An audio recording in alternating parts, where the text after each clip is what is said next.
Welcome to the Rim Break Rodeo. We hope this video helps. You start by confirming the essentials: Chrome on your iPhone, Bluetooth and Wi-Fi enabled, and your watch paired.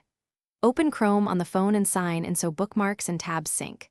Once done, install the Chrome Watch Companion if present, or add the URL shortcut to a watch face.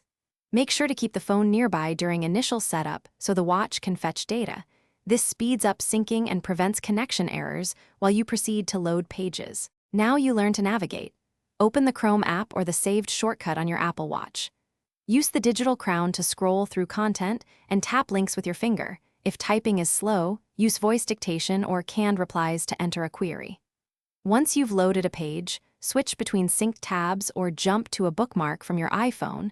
This keeps your workflow consistent. If a page is heavy, wait a moment for content to render before interacting. Finish by managing sessions.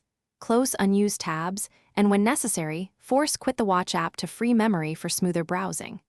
If pages do not load, make sure your iPhone is on the same network and Chrome's sync is active.